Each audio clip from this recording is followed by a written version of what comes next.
I firmly believe that City Hall moving to Marina Towers will cause a positive economic boost in many ways. It is time for the city of Stockton to stop shopping at garage sales for their city facilities. The historic City Hall at 425 North El Dorado should never, ever be sold or altered. The way to revitalize this building is to have vision and a plan, and not just hope for the best from an investor. Another year has gone by since that $62 million increase. What's the cost per year of this building that hasn't housed anyone yet? Welcome to our very first Stocktonia Sit-Down. I am Daniel Garza with Stocktonia, and I am here with accountability reporter Aaron Leathley. Aaron uncovered a huge story about how the new City Hall project has just ballooned in price over the years, and she is here with me to break it down. Aaron, welcome. Thank you so much. Okay, first, what caught your attention about Stockton's new City Hall project? The attempted move to a new City Hall has been a huge issue in Stockton for literally decades at this point. Since around 2007, we as a city have been attempting to find a new, more modern, functional, safer headquarters for our city workforce. So as many people who attend council meetings or go to city buildings for services know, a portion, I should say, of the city workers are headquartered in Old City Hall currently. So it's like the 1920s era column building that we all know, in addition to a bunch of other sites around the city.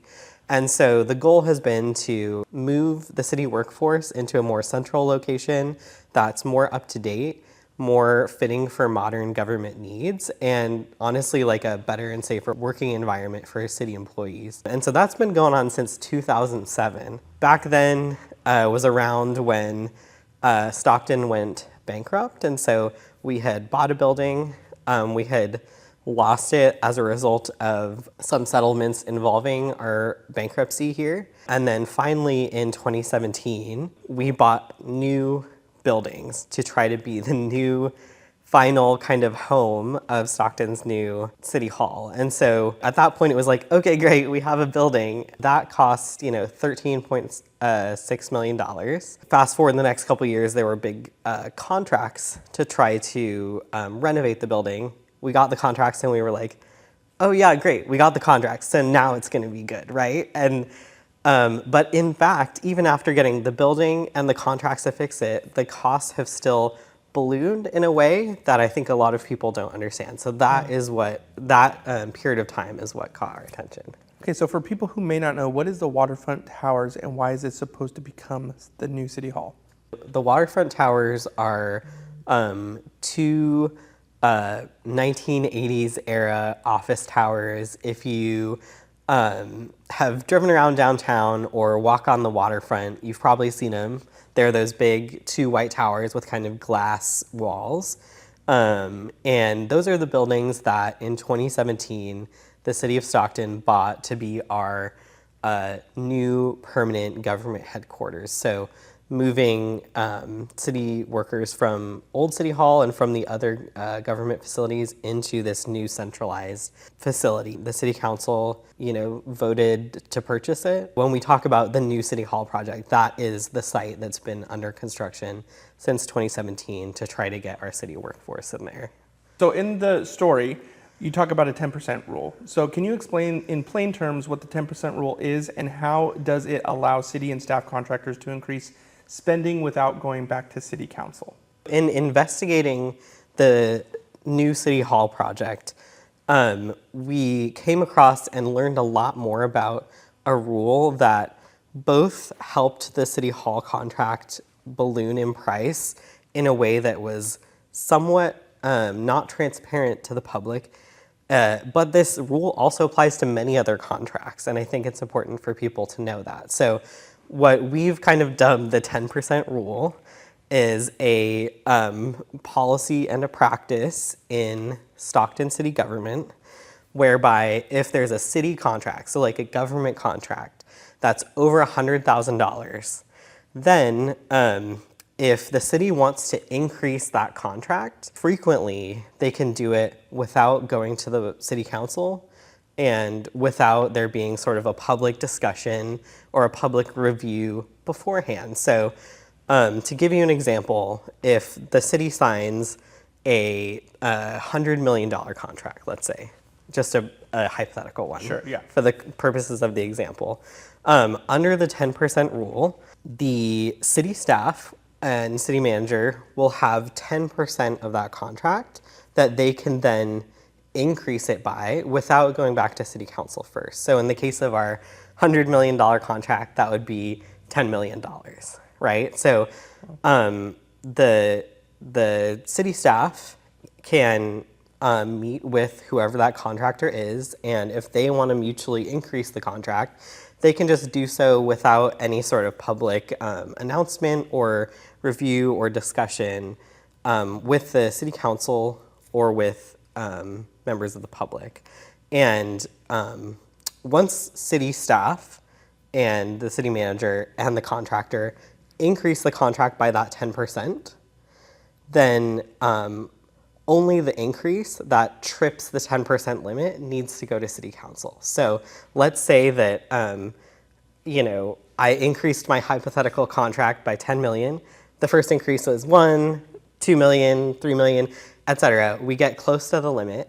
And then let's say that the increase that trips it over that 10 million limit is for $200,000. Then what the council gets on their desk is a $200,000 increase. And so that's what they're reviewing. And so in their reports and things they receive, there might be like mention of past spending. There might even be mention of numbers, but they won't have seen or been able to sort of review and vote on the past increases, the work that it's for, any of the like underlying information about what that really was. And neither will the public. And so, but it's not over. Then what happens is once that 10 million cushion has been spent through, it gets added back to the total contract amount and the 10% starts over. But this time we're taking 10% of 110 million. Wow. And you get that kind of cushion that, a contract can be increased without going before the city council. Once again, when they get close to the limit, only the increase that trips it will go to city council, and then the process starts over. So the latter half kind of works sort of similar to compound interest, if that makes sense to you. Like the limit grows over time. Yeah. They only have that oversight authority over tripping that amount, that limit, and then it automatically gives the authority for the next 10%. And it's important to understand that this isn't to say that all of the spending that is happening outside of the city council is necessarily unjustified. There could have been a necessary cost increase on the construction project, but the point isn't that it's wrong or it's right. It's that the council doesn't know. So there's kind of an oversight gap there, I would say. Okay. So why does this rule matter for taxpayer and public oversight? Even though it can feel a little complicated understanding these things, I think it is important for the community in general to understand, because what it means is that at the contract level, so when it comes to big government contracts in Stockton, you as a member of the community might expect that, hey, if we have this huge contract, there's going to be sort of frequent check-ins, or we're going to know somehow if this contract increases, right? Especially for a big contentious project that already has a lot of scrutiny, like New City Hall. And so what it's important for people to understand from this reporting is that that's not the case, that there will be this kind of every time check-in when contracts like this grow and grow. And so, there are many ways in which the city does disclose and explain spending. The budgeting process is an example. But if you want to understand and track as a member of the public at the contract level how much these contractors are getting increases, it's going to be tough for you unless you really do some digging. And that's what we wanted to show. We did the digging, and that's what we wanted to show people with this story. Wow. So let's move on to city council and oversight. What did former council members tell you about whether they understood the 10% rule? For this story, and specifically regarding the 10% rule, we contacted many, city council members that have overseen some slice of the new city hall project over the years. While a large handful of council members that we contacted did not respond to set up an interview or set up a specific time to answer questions, the ones who did respond were honestly kind of mixed about the precision with which they seem to be familiar with this policy. There was one city council member who did seem to clearly understand that, hey, there's this aggregate spending that happens beyond the city council view, and then there's a certain amount that trips the limit, and then that'll come to us, the city council members, right? And then it can sort of happen again. There was one council member that had a clear, precise understanding of that. I think other council members who responded to us had a sense that not all spending comes through the city council, but they didn't have they didn't express to us a super precise understanding of what the limits were, how much money can actually be spent before a contract increase comes back to them, and then how much more is getting authorized by that individual contract increase. So again, a general sense that there is some periodic oversight, but seemingly not a precise understanding of the actual policy. Okay, let's talk bigger picture. Is Stockton unusual here, or do other cities handle change orders differently? So the experts that we spoke with for the story indicated that at least in the cities that they've worked in, and the experts included a longtime contractor and sort of developer, and also a longtime city council member and municipal law expert. So those experts indicated that in their experience, cities that they've worked in don't tend to do it the way Stockton does in terms of increasing contracts. Instead, they kind of suggested that other ways that cities tend to do it is either that there would be a set specific percentage of a contract, and if you cross that, then there's a whole nother budgeting discussion about the contract. Yeah. Or that increases in general do kind of have to come to a governing body every time. So there's a lot of diversity out there, about how cities could handle this, but the experts that we spoke with said that, in their experience, they had not encountered something like Stockton's system before. Well, so let's uncover the spending a little bit. When you dug into the record, what did you find about how much spending actually increased compared to what City Council approved? Under the oversight policy that I described, the 10% rule, as we're calling it, since the main contracts on the City Hall project began, those contracts have increased by about $17.5 million. But the amount that actually went through a specific city council vote was around $4.2 million. Wow. So you can see kind of the balance there. It's a huge difference there. Can you give me an example of how a small vote like the $93,000 for waterproofing unlocked millions more in spending? If you remember back to the piece of the 10% rule that I described where whatever the last increase is basically trips the next 10% or crosses the threshold and allows the next 10% sort of automatically. Probably the biggest example that we found of this, or the most striking example, was for the main construction contract on City Hall with a company called Roblin. A $93,000 increase was the one that finally went to council. And by approving that $93,000, which was for installing waterproofing materials in the basement of the site. By approving that, City Council also automatically approved the next $4.7 million in spending. So just by virtue of this policy, that one vote on that $93,000 automatically authorized the next $4.7 million, which, you know, the city manager and city staff and the contractor could then go ahead and do, but they wouldn't have to come to specific council votes. Wow. How often did the council vote versus staff's approval? This is a good, you know, second lens to kind of put on it. So throughout the three main contracts on City Hall, so Roblin, the construction contract, which I mentioned, the construction management contract, and the architect, so the three kind of primary ones, those three contracts were increased a total of 33 times from when they were signed to when we gained the records for this investigation, so May 2025.